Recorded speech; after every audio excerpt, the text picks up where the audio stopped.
ఓం శ్రీ కృష్ణ జగద్గురు పరబ్రహ్మణే నమః. ఓం నమో శ్రీ వేదవ్యాసాయ నమః.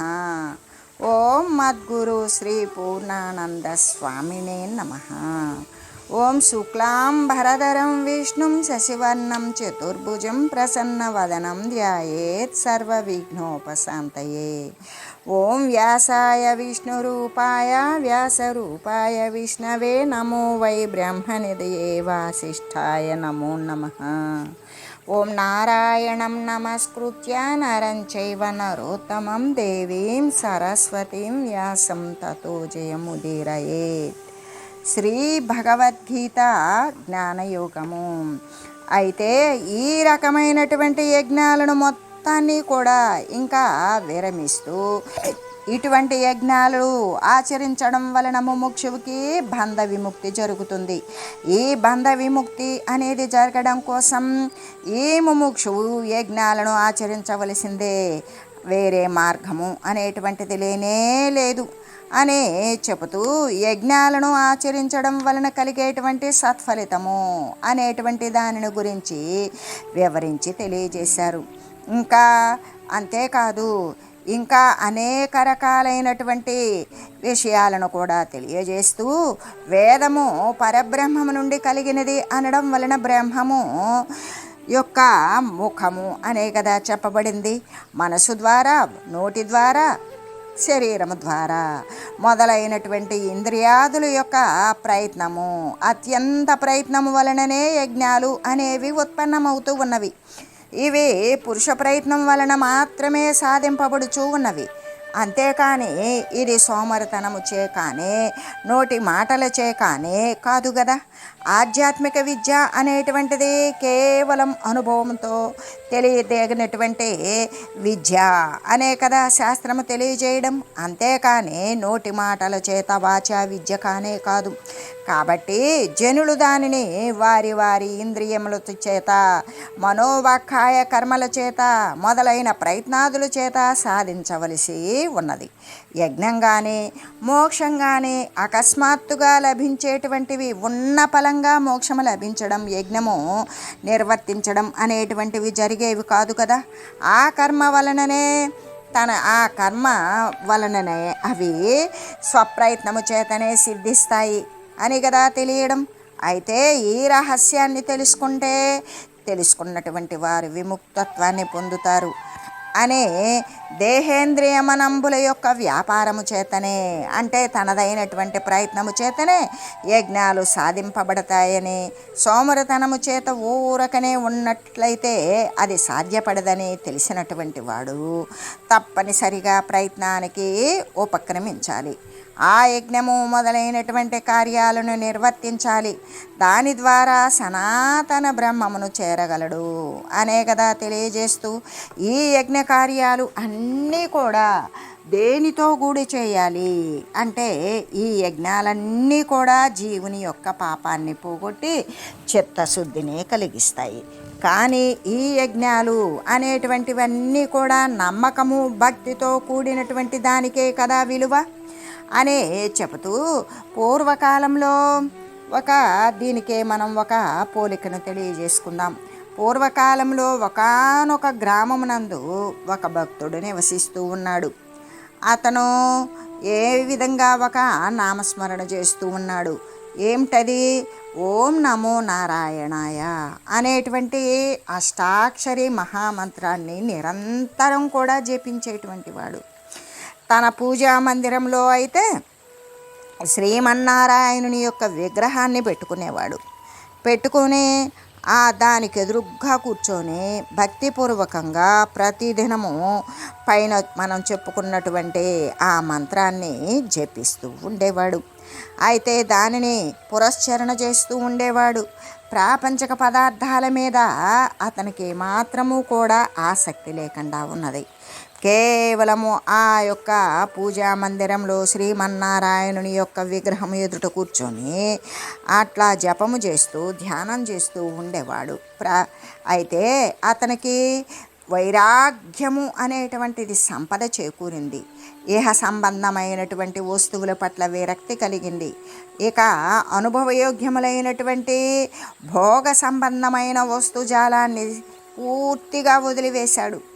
దృష్టిని బహిర్ముఖం నుండి లోపలికి మరలించాడు. ఇక బయటకు అస్సలు ప్రసరింపజేయడం లేదు. ఎందుకు? నారాయణుడే తనకు దిక్కని నమ్మాడు. అలా నమ్మిన వాడే మనసు చేత, వాక్కు చేత, కాయము చేత కూడా ఆయననే హృదయమునందు సంస్మరిస్తూ ఉన్నాడు.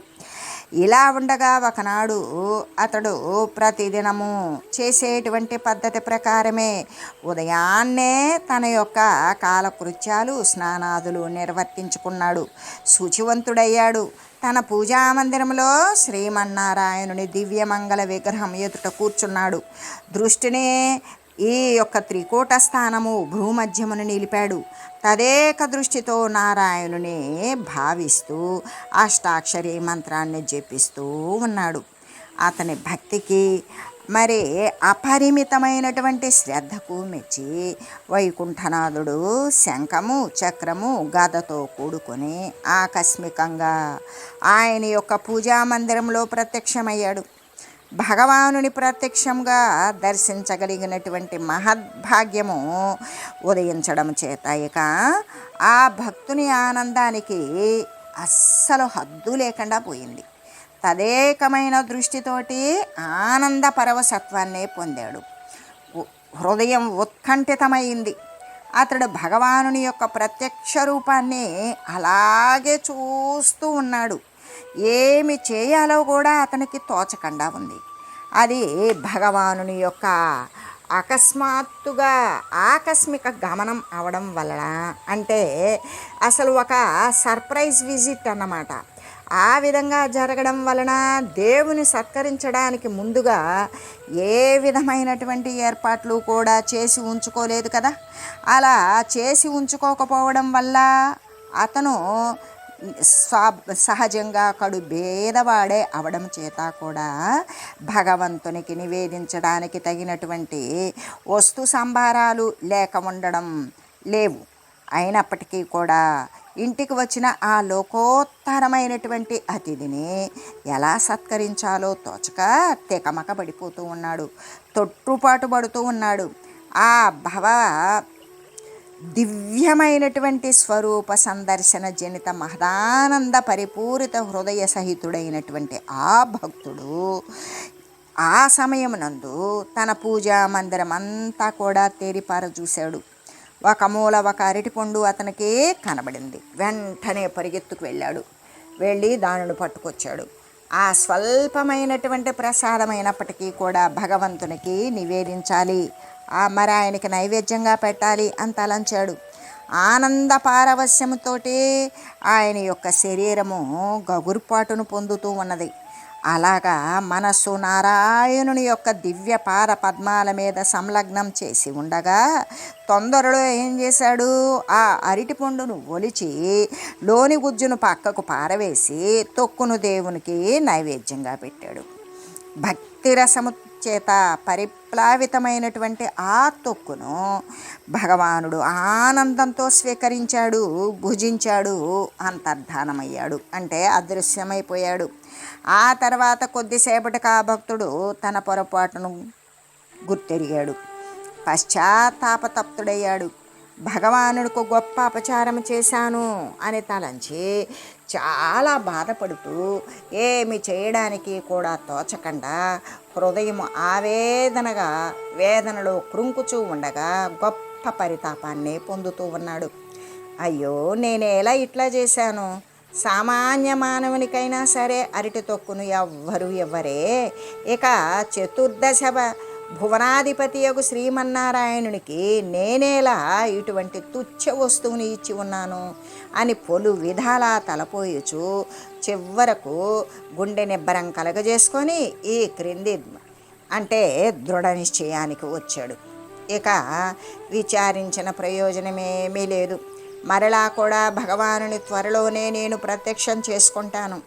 అతడు భక్తవత్సలుడు కాబట్టి పరిపూర్ణమైన భక్తితో అకుంఠితమైన దీక్షతో అష్టాక్షరి మహామంత్రాన్ని జపిస్తూ అతనిని ధ్యానించినట్లయితే తిరిగి అతడు ప్రత్యక్షమవుతాడు. అయితే ఈసారి గతంలో చేసిన పొరపాటు మళ్ళీ జరగకుండా ఉండే నిమిత్తం ముందుగానే అతడు చాలా జాగ్రత్త పడ్డాడు. ఒక గెల అరటిపండ్లు తెప్పించాడు. దేవుని విగ్రహం ముందు పెట్టాడు.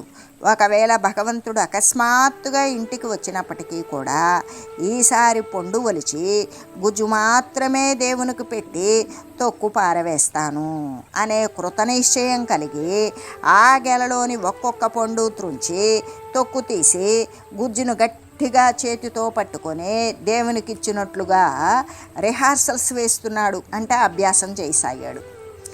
ఈ ప్రకారంగా గెలలోని అన్ని పండ్లను ఒక్కొక్కటిగా త్రుంచి గుజ్జును గట్టిగా పట్టుకొని అభ్యాసం చేసి ఆ పని యందు చక్కని ప్రావీణ్యాన్ని పొందాడు. ఇక దేవుడు ఎప్పుడొచ్చినా పర్వాలేదు, ఈసారి గుజ్జు మాత్రమే నివేదించాలి, నేను అలాగా గుజ్జు మాత్రమే నివేదింపబడగలదు, కానీ తొక్కు కాదు అని బాగా నిశ్చయం చేసుకున్నాడు. మరలా తన పూజా గృహానికి ప్రతిదినము పూజ చేసినట్లుగానే చేయసాగాడు. ఇలా ఒకనాడు మళ్ళీ ఇలా ఉండగా ఒకనాడు అతని యొక్క భక్తికి మెచ్చి శ్రీమన్నారాయణుడు మరలా ప్రత్యక్షమయ్యాడు. అయితే పూర్వం అభ్యాసం దృఢపడి ఉన్నది కదా, వెంటనే అతడేం చేశాడు, ప్రక్కనున్న అరటి పండును పట్టుకున్నాడు, జాగ్రత్తగా ఒలిచాడు, గుజ్జును గట్టిగా పట్టుకున్నాడు, తొక్కును పారవేశాడు, ఆ గుజ్జును భగవానుడి నోట్లో పెట్టాడు. కానీ భగవానుడు దానిని భుజించలేదు, ఊసివేశాడు. అప్పుడు ఆ భక్తుడు దుఃఖముతో బాధపడుతూ విలపిస్తూ భగవానుని పాదపద్మాల మీద పడి ఏమి తాము ఎందుకు భుజించలేదు అని ఏడుస్తూ శోకిస్తూ ప్రార్థిస్తూ అతడు అలా అడిగాడు. అప్పుడు భగవానుడు అంటూ ఉన్నాడు, ఓయి పూర్వము నీవు నాకు తొక్కును నివేదించినప్పుడు నీ మనసు నా పాద పద్మాల మీద సంలగ్నమై ఉండడం వలన అపారమైన ఆ వస్తువు భక్తి రసము చేత తడుపబడి అమృతంతో సమానమై ఉండడం చేత నేను దానిని భుజించాను. ఈసారి వచ్చినప్పుడు నీవు గుజ్జుని ఇచ్చినప్పటికీ కూడా నీ మనస్సంతా అరటిపండు పైననే లగ్నమై ఉన్నది. అలా ఉండడం వల్ల వస్తువు మంచిదైనప్పటికీ భక్తి రసహీనమై ఉన్నది. భక్తి అనేది తగ్గింది, భక్తి లేదు. అందువలన అది నాకు విషంతో సమానంగా మారింది. అందువలననే నేను దానిని భుజించకుండా పారవేశాను అని చెప్పి అదృశ్యమయ్యాడు. అప్పటి నుండి కూడా ఆ భక్తుడు తెలివి తెచ్చుకున్నాడు. భగవంతునికి నివేదనాది కార్యాలయందు వస్తువు కంటే కూడా భక్తికే ప్రాధాన్యతను ఇస్తూ వచ్చి క్రమంగా భగవంతుని యొక్క అనుగ్రహానికి పాత్రుడు కాగలిగాడు.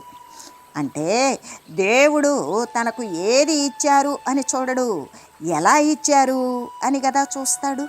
కాబట్టి జనులు పూజ ప్రార్థనలు మొదలైనటువంటి వాటి యందు భక్తికే ప్రాధాన్యతనివ్వాలి, దానిని బాగా అభివృద్ధి చెందించుకోవాలి అనే చెబుతూ అన్యప్యుపాహృతం భక్త్యా ప్రేమ్ణా భూర్యేణ మే భవేత్ భూర్యప్య భక్తో సహృతం నా మే తోషాయ కల్పతే. అంటే కొంచెమైనా సరే భక్తితో ప్రేమతో ఇవ్వబడింది కొండంత అవుతుంది. కొండంత ఇచ్చినా కూడా భక్తితో కూడి లేకపోతే అది నాకు సంతుష్టిని కలుగజేయజాలదు అని ఈ భగవంతుని యొక్క వాక్యాన్ని సర్వులు కూడా గురుతు యందు స్మృతి పదమున ఉంచుకోవాలి. అలా ఉంచుకొని సర్వేశ్వరుని పట్ల ఏ తరమైన భావన లేకుండా అనన్యమైనటువంటి భక్తి భావాన్ని పెంపొందించుకోవాలి. భక్తితో కూడినప్పుడే కదా వస్తువునకు విలువ అనేటువంటిది పెరుగుతుంది, ఏర్పడుతుంది. అందుకే ఎన్ని యజ్ఞాలు ఆచరించినా మనసు వాక్కు కర్మ వీటన్నింటికీ ముందు భక్తి అనేది ఉండాలి. ఆ భక్తితో కూడుకొని యొక్క మనోబుద్ధి అంటే ఏదైతే ఉన్నదో శరీరము చేత చేయబడేటువంటి క్రియయందు, వాక్కు చేత చెప్పబడేటువంటి వచనమునందు, మనస్సు చేత చింతించేటువంటి విషయమునందు ఈ మూడు ఒకటి అయినటువంటి భక్తితో నిండిపోయినప్పుడు మాత్రమే దానికి మరింత విలువ అని తెలియజేస్తూ, అందుకే మోక్షము చెందాలి అనుకునేటువంటి వారు చిత్తశుద్ధిని కలిగించుకోవాలి. ఆ చిత్తశుద్ధి జీవుని యొక్క పాపం పోయినప్పుడు మాత్రమే ఈ చిత్తశుద్ధి అనేటువంటిది కలుగుతుంది. దాని ద్వారానే మోక్షము అనేది పొందుతారు అని చెబుతూ, ఈ యజ్ఞములు అన్నింటిలో కూడా ఏది సర్వశ్రేష్టమైనది అనే విషయాన్ని గురించి తెలియజేస్తూ, శ్రేయాన్ ద్రవ్యమయాద్యజ్ఞ జ్ఞానయజ్ఞ పరంతప సర్వం కర్మ అఖిలం పార్థ జ్ఞాని పరిసమాప్యతే. కాబట్టి ఓ అర్జున, ద్రవ్యము వలన సాధించబడేటువంటి యజ్ఞము కంటే కూడా జ్ఞానయజ్ఞము అనేటువంటిది శ్రేష్టమైనటువంటిది. ఎలాగంటే సమస్త కర్మ కూడా నాశముగానేదొకచు ఫలముతో కూడుకొని జ్ఞానమునందే పర్యవసిస్తూ అంటే అంతర్భూతమవుతూ ఉన్నది కదా. జ్ఞానయజ్ఞము అన్నప్పుడు తత్వ విచారణ. తత్వము అంటే శాశ్వతమైనటువంటి పరమాత్మ తత్వము. దానిని గురించి విచారించాలి. విచారిస్తూ తత్వం పదార్థ శోధన. తత్వము అనేటువంటిది సర్వవ్యాపకమైనటువంటి ఏ పరమాత్మ స్వరూపం ఉన్నదో, త్వం అంటే ఇక్కడ తత్పదం త్వం పదం అనేటువంటి దాని యొక్క అర్థాలను ఇందులో నిగూఢంగా నిక్షిప్తం చేస్తూ ఆ పదాల యొక్క అర్థాన్ని గురించి శోధించాలి.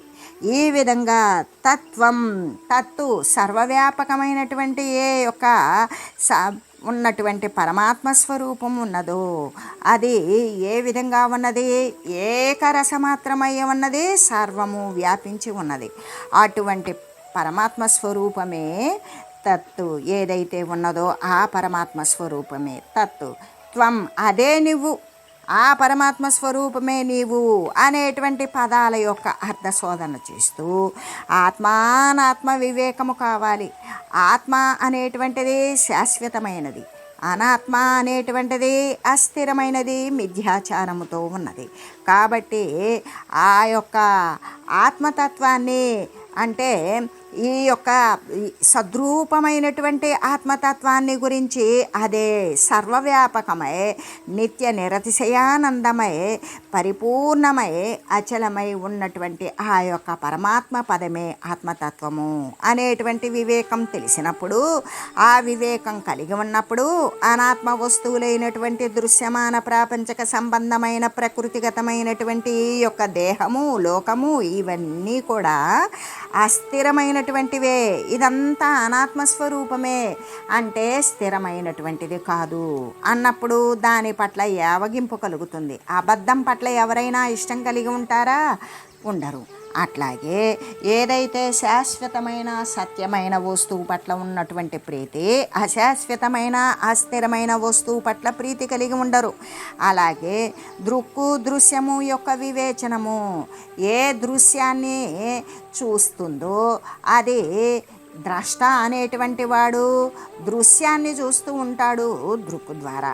ఈ విధంగా దృశ్య వివేచనము మొత్తం ద్రష్టయందు లీనమైనట్లుగానే శ్రవణము, మననము, నిధిధ్యాసనము మహనీయులు పెద్దలు మరి పవిత్రీకరించుకున్నటువంటి జీవిక కలిగినటువంటి వారు బోధించేటప్పుడు ఈ యొక్క తత్వసారాన్ని గురించి, శాశ్వతమైనటువంటి పారమార్థిక విషయాలను గురించి, మోక్షము చెందేటువంటి జ్ఞాన సంబంధమైనటువంటి పారమార్థిక చింతల గురించి, ఈ యొక్క శాశ్వత తత్వాన్ని గురించి బోధించేటప్పుడు శ్రద్ధగా వినగలగాలి. అదే శ్రవణము చేయడం. ఆ విన్నటువంటి దానిని మళ్ళీ తర్వాత కూడా దానిని మళ్ళీ స్మరిస్తూ ఉండాలి. ఆ స్మరిస్తూ విన్నటువంటి పారమార్థిక విషయాలు మళ్ళీ స్మరిస్తూ ఆ స్మరించినటువంటి విషయాన్ని వానిదైనటువంటి నిజ జీవితంలో అనుభూత సిద్ధం అవడం కోసం దానిని ప్రయోగాత్మకమైనటువంటి సాధన యందు ప్రవేశపెట్టాలి. అంటే ఆ ప్రకారంగా శ్రద్ధగా విన్నటువంటి దానిని మళ్ళీ కూడా స్మరిస్తూ ఉన్నదాని ప్రకారమే అనుసరించి ఆచరణ విధానంలో పెట్టాలి. అటువంటి నిధిధ్యాసనములు అంటే ఇంద్రియ మనోనిగ్రహము, ఇంద్రియాలను, మనస్సుని, ఈ అంతరేంద్రియాలను, పంచేంద్రియాలను, కర్మేంద్రియాలను కూడా నిగ్రహించగలగాలి. శమము దమము అనేటువంటిది సాధించాలి. కోరికలు వాసనలు అనేవి అన్నీ కూడా నశింపజేసుకోవాలి. ఈ మొదలైనవి అన్నీ కూడా ఏంటవి? జ్ఞానయజ్ఞము అంటే తత్వాన్ని గురించి విచారించాలి. తత్వం పదార్థ శోధన చేయాలి. ఆత్మానాత్మ వివేకము కలిగి ఉండాలి. దృక్కు దృశ్యము యొక్క వివేచన కలిగి ఉండాలి. శ్రవణము మననము నిధిధ్యాసనాలు చేస్తూ ఉండాలి. ఇంద్రియాలను మనసును కూడా నిగ్రహించాలి. వాసనలు క్షయింపజేసుకోవాలి. ఇవన్నీ కూడా జ్ఞానయజ్ఞమే. అంటే ఇక్కడ జ్ఞానయజ్ఞము ద్రవ్యయజ్ఞము అని రెండు చెప్పినప్పుడు ఇవన్నీ కూడా జ్ఞానయజ్ఞములోని భాగాలైతే, ద్రవ్యయజ్ఞములు అంటే ధనము చేత, ధాన్యము చేత మొదలైన వస్తువుల చేత సాధింపబడేటువంటి సత్కార్యాలు. అంటే లేని వారికి, అవసరం ఉన్నవారికి దైవం యొక్క కార్యాల కోసము ధనాన్ని, ధాన్యాన్ని మొదలైన వస్తువుల చేత ఆ మంచి పనులు మొదలైనవి సాధిస్తారు. అలాంటివి ద్రవ్యయజ్ఞాల కంటే కూడా మరి ఇక్కడ ధనధాన్యాల వితరణ, పుణ్యక్షేత్రాలు సందర్శించటం, దానాలు చేయటం, మరి ప్రసాదాలు వినియోగం చేయడం, అంతేకాదు మహోపకారం చేయటం, పేదజనులను దీనజనులను ఉద్ధరించడం, పరుల హితం కోసం కార్యాలు చేయటం, భగవదర్పితమైనటువంటి కార్యాల కోసం తన యొక్క ధనధాన్యాలను వినియోగించడం, ఇటువంటి సత్కార్యాలు ఇవన్నీ కూడా ద్రవ్యయజ్ఞాలే కదా. అంటే ఇక్కడ ద్రవ్యయజ్ఞాల కంటే కూడా జ్ఞానయజ్ఞమే ఉత్కృష్టమైనది, గొప్పది అని చెప్పబడింది ఇక్కడ. ఎలాగంటే ప్రతి జీవి యొక్క అంతిమ లక్ష్యము అంటే ఆ చివర గమ్యం ఏమిటి అంటే మరిచిపోయినటువంటి తన నిజస్వరూపాన్ని తిరిగి జ్ఞాపకం పెట్టుకోవటమే అవుతూ ఉంటుంది. ప్రతి జీవి మరిచిపోయినటువంటి తన యొక్క స్వరూపం ఏంటి? తన నిజస్వరూపం అంటే వాడు దేవుడే అయి ఉన్నాడు. దేహాన్ని ధరించి దేహగతుడైనటువంటి ఆ జీవుడుగా పేరు మారిపోయింది. వాడు అంతకుముందు దైవమే అయ్యున్నాడు. ఆ దేహగతుడైనటువంటి జీవుడు ఆ జ్ఞాన ఆవరణము చేత ఈ దేహేంద్రియాలు నేను జీవుడును, నేను ఈ శరీరాన్ని ఈ దృశ్యమాన వస్తువుల ద్వారా నేను ప్రతి కోరికను తీర్చుకొని దీనివలనే నేను శాశ్వతమైనటువంటి జీవన విధానాన్ని పొందుతూ ఉన్నాను. నేను ఈ శరీరాన్ని, నేను ఈ రూపాన్ని, ఈ దేహేంద్రియాలు నేను ఈ దృశ్యమాన సంబంధంలో ఉన్నటువంటి వస్తువులను సేకరించుకొని సంపాదించుకున్న ప్రతి వస్తువు నాది, నేను నాది అనేటువంటి అహమ్మమత్వాలను పొంది వాడు తన యొక్క నిజస్వరూపము, తన యొక్క సొంత ఇల్లు ఏంటది? పరమాత్మ స్థానము. పరమాత్మ తానైనప్పుడు తన యొక్క సదనాన్ని తాను మరిచిపోయాడు అంటే తాను కాని వస్తువును తాను అని భ్రమిస్తూ ఉన్నాడు. కాబట్టి అక్కడ ప్రతి జీవి యొక్క చిట్ట చివరి గమ్యం ఏమిటి? చరమలక్ష్యం ఏమిటి అంటే తన నిజస్వరూపాన్ని. అసలు నేను ఈ ఇంద్రియ సంఘాతమైనటువంటి దేహాన్ని కాను. నేను ఆ యొక్క సర్వవ్యాపకమైనటువంటి నిత్య నిరతిశయానందమైనటువంటి రెండవది లేని అయినా ఒక్కటే ఉన్నటువంటి ఏకో బ్రహ్మం ద్వితీయం నాస్తి అని చెప్పబడినటువంటి పరమాత్మతత్వాన్ని నేనే. నా నిజస్వరూపం ఈ యొక్క జడప్రాయమైన శరీరానికి చేతనత్వాన్ని కలిగించేటువంటి చైతన్య స్వరూపాన్ని, శుద్ధ చైతన్య స్వరూపాన్ని, విశుద్ధ చైతన్య స్వరూపాన్ని అనేటువంటి తన యొక్క నిజస్వరూపాన్ని తిరిగి తాను జ్ఞాపకం పెట్టుకోవడమే అవుతుంది తన యొక్క చరమ లక్ష్యం. అంటే ఆత్మజ్ఞానము అనే కదా అర్థము. తన ఆత్మ గురించి తాను తెలుసుకునేటువంటి తెలివి, ఆ తెలివే జ్ఞానము. ఆ జ్ఞానం ఏంటి? తన ఆత్మతత్వాన్ని తాను చూపెడుతుంది. అదే నీవు అని స్థిరపరుస్తుంది. తక్కినటువంటి అన్ని సాధనలు కూడా, అన్ని పరమార్థ కర్మలు కూడా చిట్ట చివరకు ఆ జ్ఞానరూప లక్ష్యాన్ని పొందింపజేస్తాయి అనే వాటి ఫలితాలు కూడా జ్ఞానం యొక్క మహాఫలమైనటువంటి ఆ బ్రహ్మం యొక్క ఆనందమునందే. అదే బ్రహ్మానందము, అదే నిరతిశయానందము. అది కేవలానందము. ఆ బ్రహ్మానందమునందే వాటి యొక్క ఫలితాలు, జ్ఞానం యొక్క మహాఫలమైనటువంటిది ఏంటి? బ్రహ్మానందము. ఆ బ్రహ్మానందమునందే వాటి ఫలితాలు కూడా ఇమిడి ఉంటాయి. కాబట్టి ఏ జ్ఞానయజ్ఞము సమస్త జ్ఞానయజ్ఞము సమస్త ఇతర యజ్ఞాల కంటే కూడా, ఇతరమైన కర్మల కంటే కూడా, అంటే పరమార్థమైనటువంటి కర్మల కంటే కూడా సర్వశ్రేష్టము అని కదా చెప్పబడింది. జ్ఞానమే అన్ని కర్మల యొక్క పరాకాష్ట.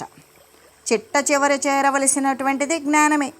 అయితే తక్కిన సాధనలు, కర్మలు మొదలైనవి వ్యర్థాలవుతాయా అంటే అవన్నీ వ్యర్థములైనటువంటివి కానే కావు. అయితే అవి జీవునికి ఏం చేస్తాయి? చిత్తాన్ని శుద్ధత్వం చేస్తాయి. అలా చిత్తశుద్ధిని కలిగించి జ్ఞానం ప్రాప్తి చెందడానికి అవి సహాయకారిగా దోహదం చేస్తాయి. అటువంటి దోహదాన్ని కలగజేసినప్పుడు కర్మంతా కూడా జీవుణ్ణి ఏ విధంగా అంటే జ్ఞానము వద్దకు చేర్చివేస్తుంది. ఆ తర్వాత నది సముద్రాన్ని చేరి సముద్రంలో నది లయించిపోయినట్లుగానే జ్ఞానమునందు ఆ కర్మలన్నీ కూడా, ఎటువంటి కర్మలు అంటే అన్ని కర్మల యొక్క పరాకాష్ట, తక్కిన సాధనలు, కర్మలు మొదలైనటువంటివన్నీ వ్యర్థాలైపోతాయా? అప్పటి వరకు ఆచరించినవి అంటే వ్యర్థము కావు. అవన్నీ కూడా జీవునికి చిత్తశుద్ధిని కలుగజేస్తాయి, జ్ఞానప్రాప్తికి దోహదం చేస్తాయి. కర్మంతా కూడా, వాడు చేయబడినటువంటి సత్కర్మమంతా కూడా జీవుని జ్ఞానం వద్దకు చేర్చుస్తుంది. ఆ జ్ఞానం వద్దకు చేర్చిన తర్వాత నది సముద్రమునందు లయించినట్లుగానే అవన్నీ కూడా, ఆ కర్మ ఫలితాలన్నీ కూడా జ్ఞానమునందే లయించిపోతాయి అని తెలియజేస్తూ, ఓం మంగళం పావన గీతా మాత, జయ మంగళం భక్త జనావణి బంధ విమోచని, భవభయహారిణి భవ్యదాయిని మంగళం. ఓం మంగళం శ్రీ కురుక్షేత్ర రణక్షోణి విహారిణే, పార్థసారథి రూపాయ గీతాచార్యాయ మంగళం. ఓం మంగళం మహత్.